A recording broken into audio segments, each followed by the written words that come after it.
क्षण कर्म चेतन बंधकारु, कर्म के अवसान का कह कर स्वरूप यथार्थ जग का, जो किया उपकार है उसके लिए जिन वाणी माँ को वंदना शत बार है, वंदना शत बार है, वंदना शत बार है।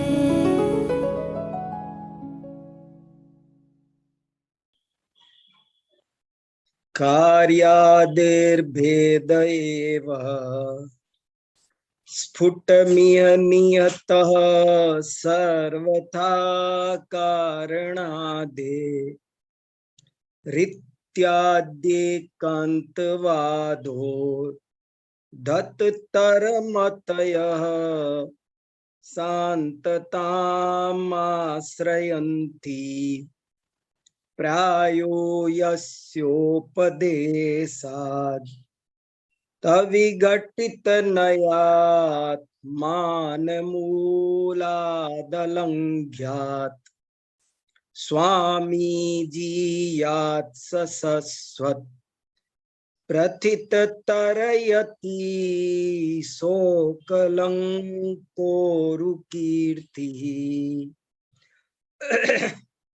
आज मैंने ये जो मंगलाचरण के रूप में श्लोक पढ़ा है, इसकी रचना आचार्य विद्यानंद स्वामी ने आप्तमीमांसा की टीका अष्टसहस्री के चतुर्थ परिच्छेद के अंतिम उपसंहार कलश के रूप में की है।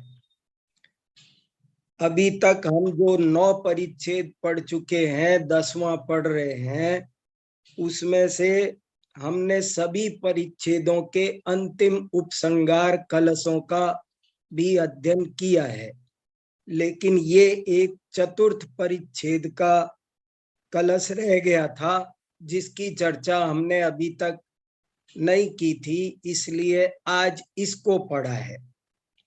चौथे परिच्छेद का अंतिम श्लोक, और चौथे परिच्छेद का विषय था भेद एकांत और अभेद एकांत। ये चर्चा थी उसमें कि कार्य कारण, गुण गुणी, द्रव्य पर्याय, इनमें भेद है या अभेद। एक पक्ष कहता था कि इनमें सर्वथा भेद ही है, और दूसरा पक्ष कहता था कि इनमें अभेद ही है, और फिर उसका समाधान सप्तभंग्यात्मक किया गया था। ऐसा ये चतुर्थ परिच्छेद था। ये उसी विषय को समेटता हुआ श्लोक है, बहुत सुंदर। जैसे अन्य हमने पढ़े वैसा का वैसा ही है, छंद भी वही है, 21 वर्णों का है श्रगधरा छंद। देखो क्या कह रहे हैं। अब इसका हम एक बार हिंदी में रसपान करते हैं। कार्यादेर भेद एव, कार्यादेह कार्य आदि का, आदि में गुण गुणी, द्रव्य पर्याय, समवाय समवायी इत्यादि, कार्यादि में कार्यादि का भेद ही है। स्फुटम, स्फुट माने स्पष्ट रूप से, स्पष्ट रूप से ये बात एकदम स्पष्ट है कि कार्य आदि में भेद ही होता है। नियतः, पक्का, सर्वथा, कारणादेह, कारण आदि से, कार्य का कार्य आदि का कारण आदि से पक्का, सर्वथा भेद ही होता है। इत्याद्येकांतवाद, इत्यादि, इस प्रकार का ये भेदवाद है, इसी तरह का इत्यादि माने और कोई लगा लेना, अभेद एकांत लगा लेना और बाकी के सब लगा लेना। इत्याद्येकांतवादो धत तरमतय, ये एकांतवाद के कारण जिनकी मति बहुत ज्यादा उद्दत हो गई है, उद्दंड हो गए हैं, जो अशिष्ट हो गए हैं, पागल हो गए हैं। एकांतवाद व्यक्ति को उद्धत बनाता है, बहुत शैतान बनाता है। उद्धत माने ऊधमी, शैतान, अशिष्ट, असभ्य, पागल, क्रोधी, प्रचंड, ये सारे शब्द क्या सब, उद्धत शब्द बहुत अच्छा दिया। एकांतवादी ऐसा होता है, और ये ऐसी मति वाले लोग, एकांतवाद की उद्धत, अत्यंत उद्धत मति वाले लोग, जहां शांतताम आश्रयंती, ये एकांतवाद और इन एकांतवादों का आश्रय करने वाले लोग जहां शांतताम आश्रयंती, पूर्ण शांतता को ग्रहण करते हैं, शांतता को आलंबन करते हैं, शांतता का आश्रय करते हैं, अर्थात शांत हो जाते हैं। कार्यादेर भेद एव स्फुटमियनियत सर्वथा कारणादे इत्याद्येकांतवादो धत तरमतयः शांतताम् आश्रयन्ति। कार्य आदि का कारण आदि के साथ सर्वथा भेद ही है, इत्यादि प्रकार के एकांतवाद से जिनकी मति बहुत ज्यादा उद्धत हो गई है, पागल हो गई है, बेहोश हो गई है, उद्दंड हो गई है, वे सब शांतता को जहां प्राप्त कर लेते हैं, कहाँ प्राप्त करते हैं, वे कब शांत होते हैं कि आचार्य समंत भद्र स्वामी के आगे शांत होते हैं। ये जो बहुत उद्धत तरमति वाले एकांतवादी हैं, ये जिनके आगे तुरंत शांत हो जाते हैं, वे प्रायो यस्योपदेशात्, जिनके प्रामाणिक उपदेश से अविघटित, अखंडित, अखंड, जिसको कोई खंडित नहीं कर सकता, जिसको कोई विघटित नहीं कर सकता, ऐसे अविघटित नयों के द्वारा, अविघटित विवक्षाओं के द्वारा, अविघटित दृष्टियों के द्वारा, ऐसी ऐसी विवक्षाएं हैं जिसको कोई काट नहीं सकता। बात कई बार देखने में लगती है कि ये तो बिल्कुल सीधी है, सर्वथा लगा दी जाए, लेकिन नहीं। जावदिया वचन वहा तावदिया चेव होंति नयवादा, जितने वचन विकल्प है उतने ही नयवाद हैं, और वे सब अविघटित है। नए विवक्षा बहुत ही ज्यादा है। स्यादवाद को समझने वाले हम और आपको एक ये भी बात बहुत अच्छी तरह समझने की है कि नए विवक्षाएं कोई दो चार नहीं है, केवल दो नए होते हो, निश्चय नए, व्यवहार नए, द्रव्यार्थिक पर्याय, ऐसे नहीं है। नए अनंत नए होते हैं, अनंत विवक्षाएं होती हैं। सही है वर्धमान जी, एकांतियों के महल डहाता लोरों को तूफान चला रे। सही बात है, ये स्यादवाद का तूफान है। देखो कितना बढ़िया कलश है ये। तो अविघटित नयात मान मूलात, वो नए निर्मूल नहीं है, हवा में नहीं उगे हैं, वे मान माने प्रमाण, मान माने प्रमाण। देखो मान शब्द का एक अर्थ अभिमान, घमंड, ये तो आपने सबने सुना है। पर मान शब्द का एक अर्थ ज्ञान भी होता है, प्रमाण भी होता है। मान माने प्रमाण, प्रमाण माने ज्ञान। एक जगह तो ऐसा भी कहीं लिखा हुआ है किसी शास्त्र में कि हाँ हाँ हाँ, सुनील जी याद दिला रहे हैं कि मानस्तंभ, मानस्तंभ का एक अर्थ ये भी लिखा है कि मान माने ज्ञान, वो ज्ञान स्तंभ है। समोसरण के बाहर मानस्तंभ क्यों होता है? हम लोगों ने उसको केवल मान खंडित कर देता है, मान गला देता है, इस रूप में हम जानते हैं। लेकिन वहां पर उसका एक अर्थ ये बताया गया कि वो मान स्तंभ है, वो ज्ञान का स्तंभ है। स्तंभ माने साइन बोर्ड। जैसे हर दुकान पर एक साइन बोर्ड लगा रहता है कि भैया महावीर वस्त्र भंडार, आगे ही आगे साइन बोर्ड लगाते हैं। तो मानस स्तंभ क्यों बनाया सौधर्मेंद्र ने समोसरण के बाहर? बोले वो ज्ञान का साइन बोर्ड था। वो मानस स्तंभ ऊंचा दूर दुनिया को सबको ये बताता है, आओ आओ यहाँ ज्ञान मिल रहा है, ये ज्ञान की जगह ये है, यहाँ आओ। तो मान माने ज्ञान भी होता है। ये हम आप न्याय शास्त्र पढ़ने वालों को बहुत अच्छी तरह ध्यान रखना चाहिए।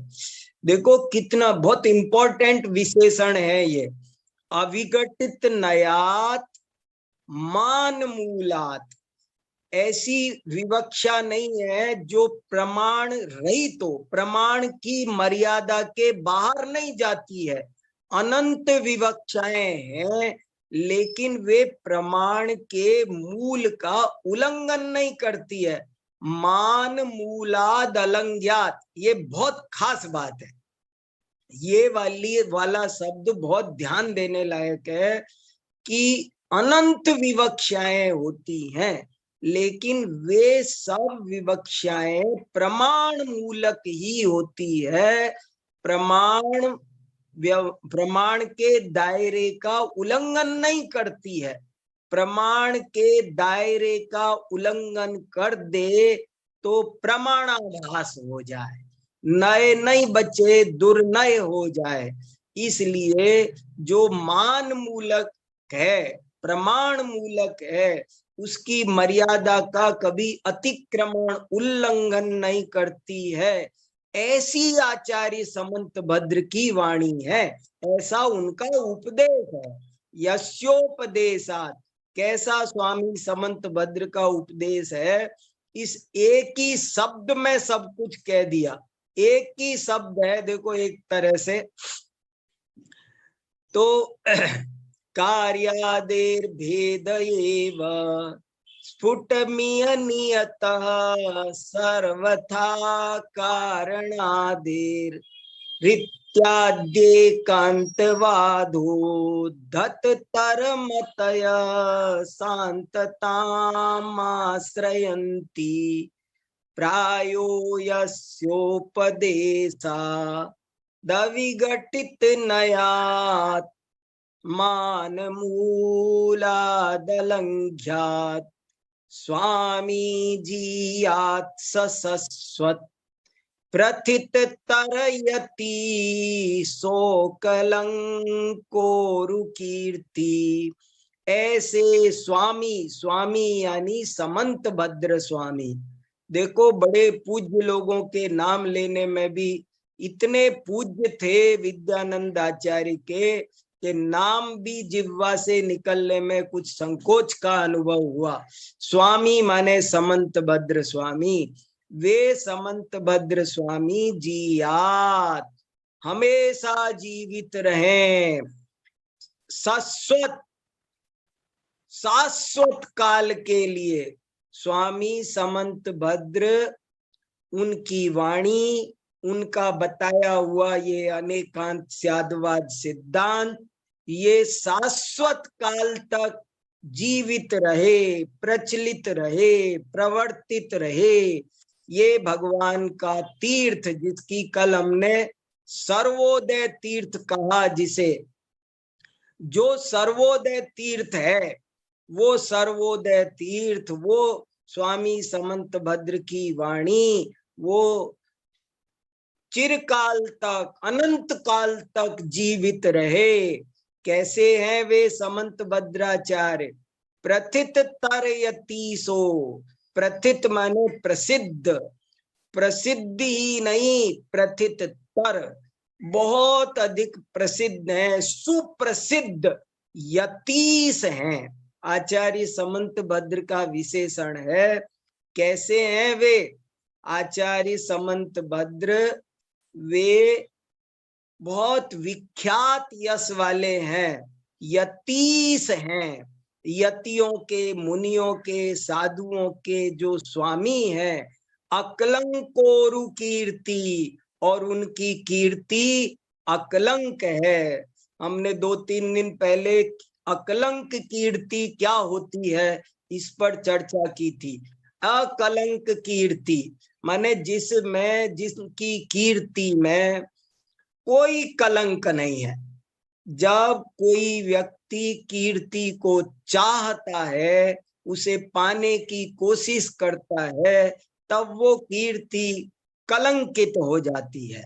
जब कीर्ति को नहीं चाहते हैं, तब जो कीर्ति मिलती है वो अकलंक कीर्ति होती है।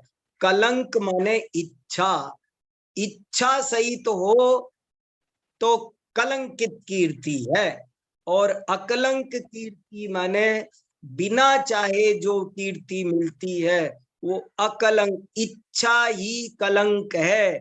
राग से बड़ा कोई कलंक नहीं है, जिसमें राग है वही कलंकित कीर्ति हो जाती है। और अकलंकोरु कीर्ति ही, अकलंकोरु कीर्ति का एक दूसरा अर्थ ये है कि वे समंत भद्र स्वामी चिरकाल तक जीवित रहे, जिनका उत्कीर्तन अकलंक आचार्य ने भी किया है, बड़े बड़े यतीशों ने भी किया है। अकलंक जैसे धुरंधर आचार्य जिनका निरंतर उत्कीर्तन करते रहे जीवन भर, ऐसे आचार्य समंत भद्र स्वामी शाश्वत काल तक यहाँ जीवित रहें। उनकी ये वाणी भव्य जीवों का कल्याण करती रहे। स्यादवाद का ये अमृत सदा काल बरसता रहे, ऐसा इसका सुंदर अर्थ है। अब एक बार फाइनल पढ़ते हैं।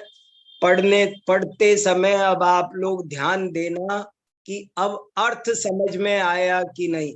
एक एक शब्द का अर्थ सबकी समझ में आ जाना चाहिए, कोई भी शब्द बिना समझा हुआ नहीं बचना चाहिए। और जब पहली बार पढ़ा था तब मैं और अब पढ़ता हूं, उसमें भाव भाषण में अंतर महसूस होना चाहिए कि पहली बार पढ़ा था तब नहीं समझ में आया था, लेकिन अब तो ऐसा लगना चाहिए जैसे कोई हम हिंदी का छंद पढ़ रहे हैं। तो देखो कितना सुंदर कलश है, मैं पढ़ता हूं। कार्यादेर्भेद एव स्फुटमियनियतः सर्वथा कारणादे इत्याद्ये कांतवादो दत्ततरमतयः शान्ततामाश्रयन्ति प्रायो यस्योपदेशात् अविघटित नयात्मानमूलादलङ्घ्यात् स्वामी जीयात् ससस्वत् प्रथित तरयति सोकलंकोरु कीर्ति। ऐसे आचार्य समंत भद्र स्वामी को हम सब भक्ति पूर्वक प्रणाम करते हैं। बहुत सुंदर कलश है, आनंद है, रस बरस रहा है। इसका आप भी आनंद लो, गाओ, इनको गाया करो। ये प्रॉपर्टी है, ये संपत्ति है। मैंने कहा था ना, अष्ट सहस्त्री से बड़ी संपत्ति जैन समाज के पास क्या है? ये बहुत बड़ी अमूल्य संपत्ति है। और जैसे हम सब चीजों की चिंता करते हैं कि ये नष्ट ना हो जाए, ऐसे हमें अष्ट सहस्त्री आदि लुप्त न हो जाएं, इनकी भी चिंता करनी चाहिए। इन पर भी खतरा मंडरा रहा है। आज इनके पाठक बहुत कम रह गए हैं, इनका पठन पाठन बहुत कम हो गया है, जबकि जैन दर्शन के अस्तित्व को बचाने के लिए, जैन दर्शन की तत्व मीमांसा को बचाने के लिए ये ग्रंथ बहुत जरूरी है। अगर ये हमारे अकलंक, विद्यानंदी आदि आचार्य नहीं हुए होते, इन्होंने इतने ग्रंथों की रचना नहीं की होती, तो उस काल में बौद्ध आदि दर्शनों का इतना अधिक प्रभाव था और उन्होंने अपने ग्रंथों में जैन दर्शन के सिद्धांतों का खूब खंडन किया था। यदि ये हमारे आचार्य नहीं होते और उनका ठोस उत्तर नहीं देते, तो आज जैन दर्शन का अस्तित्व बहुत खतरे में होता। लेकिन हमारे आचार्यों ने बहुत विस्तार से सारे दर्शन क्या कहते हैं, नैयायिक क्या कहते हैं, वैशेषिक क्या कहते हैं, किसने क्या कहा, एक एक की बात को पूर्व पक्ष में रखकर बड़े ही शांत हृदय से, देखो ये एक अद्भुत कला है, इसे समझना जरूरी है। इसको समझने वाले बहुत कम लोग हैं। कोई तो इसको कसाई का काम समझ रहा है कि नहीं वो लड़ रहे थे। लड़ाई नहीं है ये तत्व मीमांसा है, ये तत्व चर्चा है, और ऐसी करुण हृदय की तत्व चर्चा है। वस्तु के स्वरूप का अत्यंत वात्सल्य के साथ में प्रतिपादन है ये। इसको बहुत अच्छे पवित्र हृदय से लेना चाहिए।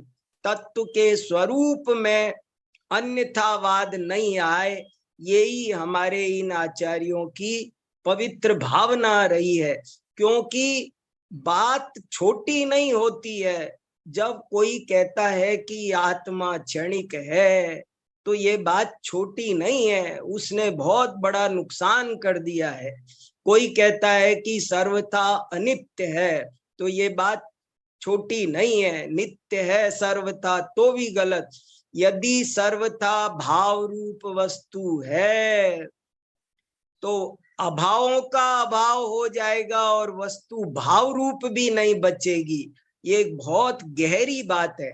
वस्तु को होने के लिए, इस पेन को पेन होने के लिए पेन है, ये भी जरूरी है, और ये रूमाल नहीं है, ये भी जरूरी है।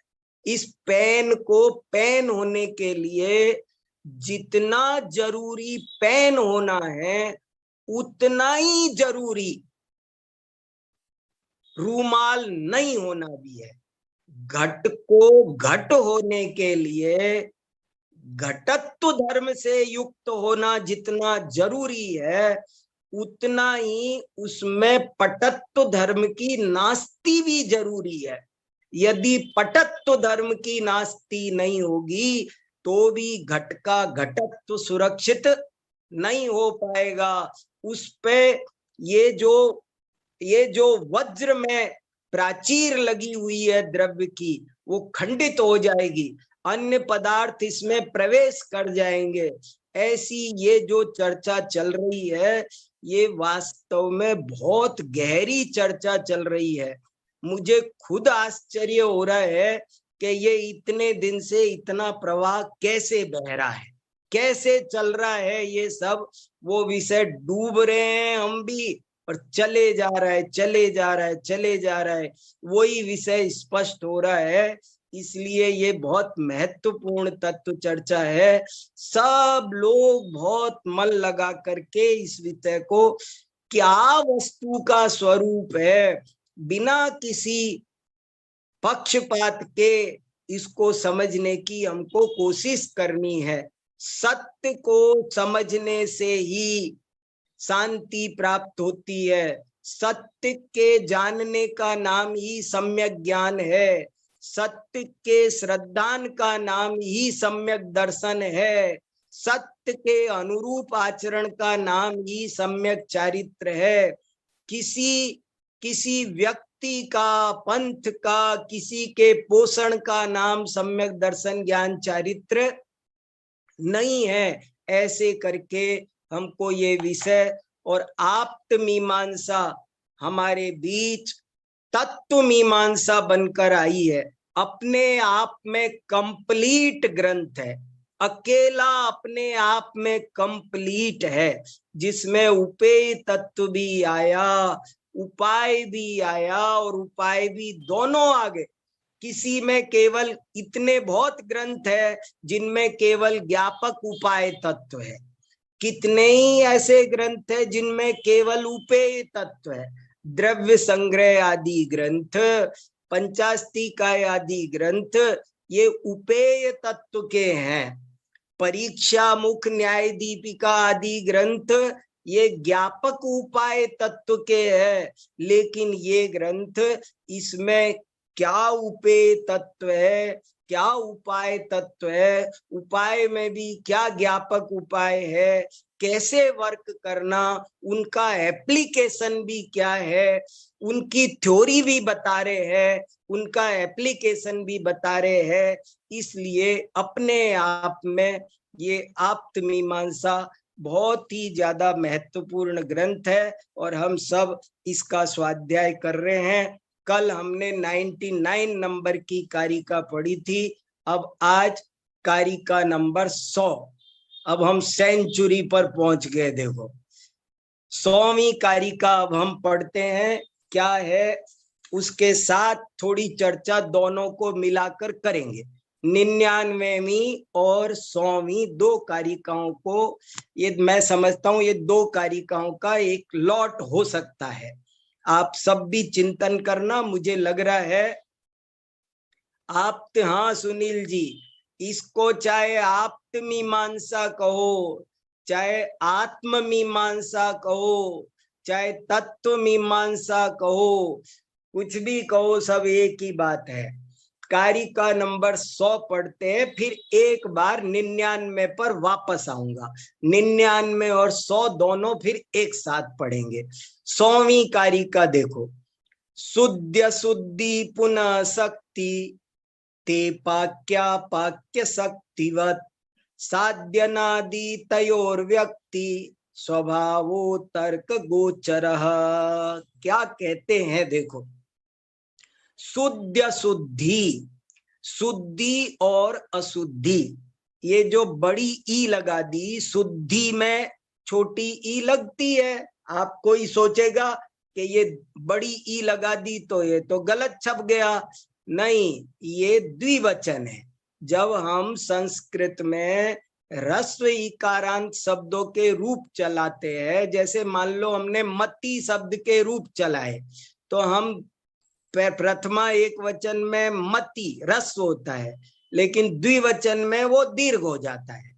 यहाँ पर शुद्ध अशुद्धि ये प्रथमा विभक्ति का द्विवचन है, इसलिए दीर्घ हो गया। शुद्धि और अशुद्धि, पुनः, पुनः माने आगे सुनो। 199वीं कारिका के आगे सुनो। ये पुनः शब्द भी बहुत अच्छा है, 99वीं कारिका से जोड़ रहा है कि आगे सुनो। हमने 99वीं कारिका में आपको शुद्धि अशुद्धि की बात कही थी। सो वो शुद्धि अशुद्धि कहाँ से आई, वो क्या है? 99वीं कारिका में आपको ये कहा था कि वो कामादि कहाँ से आए। मैं कामादि को मोहादि कहकर उस विषय को पीछे से जोड़ना चाहता हूं। पीछे ये बात चल रही थी कि बंध का कारण मोह है।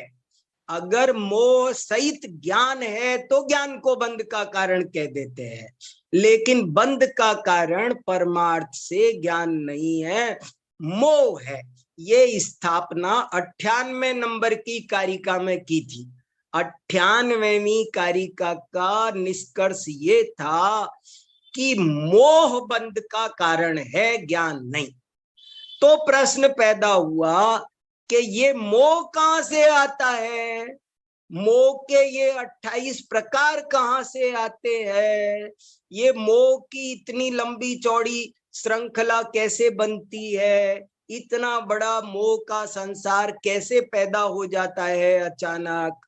तो वो उसका उत्तर उन्होंने 99वीं कारिका में दिया कि मोह का ये लंबा चौड़ा चित्र विचित्र संसार वो चित्रात्मक कर्म से पैदा होता है। वो ईश्वर चित्रात्मक नहीं है, ईश्वर एक स्वभावी है। एक स्वभावी ईश्वर से अनेक स्वभावी दुनिया नहीं बन सकती। अगर आप एक तरह के आटे से चीज बनाओगे तो चाहे जो बनाओ वो एक तरह की बनेगी, कई तरह की नहीं बनेगी। कई तरह की बनाने के लिए आपको उसकी मूल सामग्री कई तरह की डालनी होगी, कई तरह की सामग्री मूल में लेनी पड़ेगी। तो ऐसे ही ये जो पूरी दुनिया है इसका निर्माण कैसे हुआ, तो वो कह रहे हैं उसका निर्माण जीव की कर्म प्रबंध के अनुरूप वो काम होता है और कोई कारण नहीं है। और वो कर्म बंद कैसे होता है, तो बोले वो कर्म बंद जीव खुद करता है। तो बोले ऐसे कैसे करता है, कोई करता है कोई नहीं करता है, कोई संसार में भ्रमण करता है कोई मोक्ष में भ्रमण करता है, सो क्या कारण। तो बोले ये भी जीव पर खुद पर डिपेंड कर रहा है। जीव के पास दो तरह की शक्तियां हैं, जीव स्वयं दो रूप से परिणमन करता है, एक शुद्धि एक अशुद्धि, दो शक्तियां हैं। ये बात 99वीं कारिका में स्थापित की थी। अब वो शुद्धि अशुद्धि कहां से आई, वो कहां से आई, मोह कहां से आया, कर्म से आया। कर्म का फल क्यों आया, क्या शुद्धि अशुद्धि जीव का स्वभाव है। फिर ये शुद्धि अशुद्धि कहां से आई, तो उसका उत्तर ये 100वीं कारिका दे रही है कि शुद्धि और अशुद्धि ये जीव की अपनी स्वाभाविक शक्ति है। जैसे 47 शक्तियां होती है, प्रत्येक द्रव्य में अनंत शक्तियां हैं, जीव में भी ये दो शक्तियां हैं। एक शक्ति का नाम है शुद्धि, दूसरी शक्ति का नाम है अशुद्धि। यहाँ शक्ति में भी जो दीर्घ ईकार लिखा है वो द्विवचन के कारण लिखा है। शुद्धि की शक्ति एक वचन और अशुद्धि की शक्ति ये द्विवचन, इसलिए शक्ति को द्विवचन लगाया। शुद्धि और अशुद्धि की शक्तियां ये ते क्या है, ते भी द्विवचन है। तत्ते तानी सात नहीं सॉरी सा ते ता स्त्रीलिंग में ते बनता है, सा ते ता द्विवचन। वे दोनों शक्तियां पाक्य शक्तिवत, पाक्य और अपाक्य की शक्ति की तरह। पाक्य माने पचने योग्य, पकने योग्य, पाक्य। जैसे दृश्य माने देखने योग्य, पाठ्य माने पढ़ने योग्य, ऐसे ही पाक्य माने पकने योग्य और अपाक्य माने नहीं पकने योग्य। शक्तिवत, शक्ति की तरह। जैसे कि वस्तुओं में, जैसे कि मूंग में, उड़द में, मूंग उड़द आदि में जैसे स्वभाव से ही किसी मूंग में उड़द में पाक्य शक्ति होती है और किसी में नहीं होती है। एक मूंग का दाना ऐसा होता है कि सीज जाता है, पक जाता है, और दूसरा मूंग का दाना ऐसा होता है कि 4 सीटी 10 सीटी मारो तब भी नहीं पकता है, ठोट का ठोट रहता है। तो ऐसे ही जीव भी दो तरह के हैं, एक में शुद्ध होने की योग्यता है, भव्यत्व है, और एक में अभव्यत्व है। और साध्यनादि तयोर व्यक्ति, और तयो माने उन दोनों की, व्यक्ति माने प्रगट अवस्था, सादी अनादि, क्रम से लगाना। देखो कितना पहले जो जो कहा वही वही है। शुद्धि पहले कहा तो पाक्य पहले कहा, सादी पहले कहा। शुद्धि की व्यक्ति सादी होती है, अशुद्धि की व्यक्ति अनादि होती है। यहाँ भी अनादि में भी जो दी बड़ा लिखा वो भी प्रथमा विभक्ति द्विवचन के कारण है। व्यक्ति में जो दीर्घ लिखा वो भी द्विवचन के कारण है। हमारी समाज के लोगों को, थोड़ा सा स्वाध्याय करने वालों को संस्कृत वगैरह सब आनी चाहिए। हमारी समाज को भी इन चीजों पर ध्यान देना चाहिए। मूल आगमों को, मूल ग्रंथों को मूल से लगाने वाली स्वाध्यायियों की टीम तैयार होनी चाहिए। वक्ता, आजकल बहुत से वक्ता कुछ भी बोलते रहते हैं, ऐसे नहीं। वक्ताओं पर भी अंकुश रहेगा। जब श्रोता प्रबुद्ध होंगे, जब श्रोता स्वयं उसका अर्थ करना जानेंगे, उन चीजों को समझेंगे, तो आज जो अनर्गल वक्ता बोलने लगे हैं उन पर अंकुश लगेगा। ये बहुत महत्वपूर्ण कारिका है। क्या लिखा है, कौन सा वचन है, कौन सी विभक्ति है, क्या लिंग है, इसका सही अर्थ किया जा रहा है या अपने मन से ठोका जा रहा है, ये प्रश्न पूछना चाहिए श्रोताओं को। श्रोताओं का ये अधिकार है। इसलिए ये सब चीजें बहुत बहुत जरूरी है जिनवाणी की रक्षा के लिए। जिनवाणी की रक्षा का ये भी एक काम है, प्रभावना का ये भी एक काम है। शब्द नए, हाँ दीपाली जी बिल्कुल सही कहा। इसीलिए है वो। कितनी गहरी गहरी कारिका है। मैं तो सोच रहा था अभी 99 से जोड़कर बताऊंगा, अभी यही नहीं हो रही और समय भाग गया सारा का सारा। शुद्ध शुद्धि पुनः शक्ति, ते पाक्या पाक्य शक्तिवत, साध्यनादि तयोर व्यक्ति, स्वभावो तर्क गोचर। और चौथा चरण तो कोहिनूर हीरे को पीस कर लिखना चाहिए। स्वभावो अतर्क गोचर, के स्वभाव है वस्तु का स्वभाव, उसमें तर्क नहीं चलता। ये तो बहुत क्रांतिकारी पंक्ति है। बहुत जीव जीव क्यों है, पुद्गल पुद्गल क्यों है, पुद्गल में स्पर्श रस गंध वर्ण क्यों पाए जाते हैं, जीव में ज्ञान दर्शन क्यों पाए जाते हैं, कोई जीव भव्य क्यों है, कोई जीव अभव्य क्यों है, अग्नि गर्म क्यों होती है, क्या तर्क, क्या जवाब है इसका। अग्नि गर्म क्यों होती है, बर्फ ठंडी क्यों होती है, इसका क्या जवाब है। स्वभाव अतर्क गो, ये तर्कों का भी पिता में तर्क है। ये स्वभाव तर्क गोचर नहीं होता। यद्यपि मैं स्यादवाद से सिद्ध करूंगा अगली कक्षा में कि स्वभाव भी तर्क गोचर होता है। ये तो बहुत गजब की चर्चा है और बहुत शांति से समझने की जरूरत है। ये धारा चल रही है, बह रही गंगा, नहा लो। स्वभाव अतर्क गोचर, स्वभाव तर्क गोचर नहीं होता। क्यों, कोई चीज वस्तु का वैसा स्वभाव क्यों है, कोई जीव भव्य क्यों है, कोई जीव अभव्य क्यों है, चेतन चेतन क्यों है, अचेतन अचेतन क्यों है। ऐसे बहुत सारे प्रश्न हैं।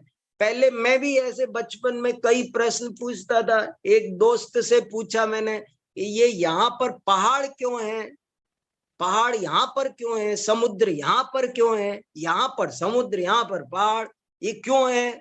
तो उसने कहा अगर यहाँ समुद्र की जगह पहाड़ होता, पहाड़ की जगह समुद्र होता, तब भी तुम यही पूछते कि यहाँ पर क्यों है। वो तो कहीं तो जहाँ है। तो ये एक बहुत गहरी व्यवस्था, वस्तु व्यवस्था की बुनियाद है ये। जब तक हम सट द्रव्यात्मक वस्तु व्यवस्था के स्वभाव को स्वीकार नहीं करेंगे, जब तक दो द्रव्य नहीं मानेंगे कि एक चेतन है एक अचेतन है, तब तक सारी तत्व मीमांसा व्यर्थ हो जाएगी। तत्व मीमांसा की चर्चा हम किस आधार पर कर रहे हैं? पूरी तत्व मीमांसा का आधार है वस्तुओं का स्वभाव, और उस स्वभाव में बहस नहीं चलती। वस्तु चेतन है एक अचेतन है। आकाश द्रव्य चेतन क्यों नहीं है? नहीं है, क्योंकि उसका स्वभाव नहीं है वैसा, सबका जैसा स्वभाव। तो ये स्वभाव अतर्क गोचर है, इसको बाद में सैकड़ों आचार्यों ने उद्धृत किया अपने शास्त्रों में, स्वभाव अतर्क गोचर। तो ऐसे मैंने आपको दोनों कारिकाएं दिखा दी हैं। अभी इनमें कुछ खास बात जो मेरे को भाषित हो रही है वो मैं कल कहूंगा, लेकिन अभी आप लोग कहो थोड़ा सा, मैं सुनना चाहता हूं। देखो संदेश भैया।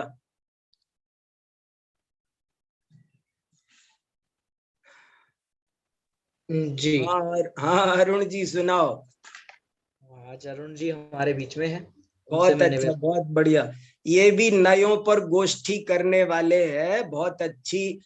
अपना स्याद, मैंने आपसे कई दफे कहा है, स्यादवाद का दूसरा नाम नयवाद है, और स्यादवाद को समझना हो तो नयों को समझना बहुत जरूरी है। तो ये नयों पर 2-3 दिन की अभी गोष्ठी करने वाले हैं, उसमें भी हम लोग स्यादवाद को समझेंगे। हाँ,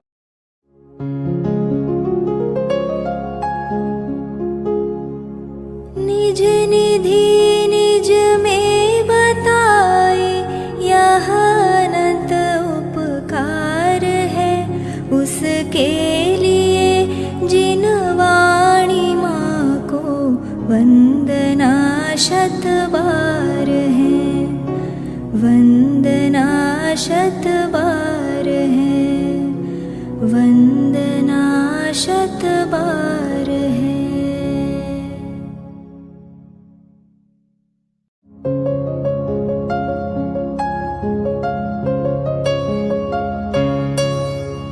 हे जिन वाणी भारती तो ही जपो दिन रैन, जो तेरी शरणा गहे सो पावे सुख चैन।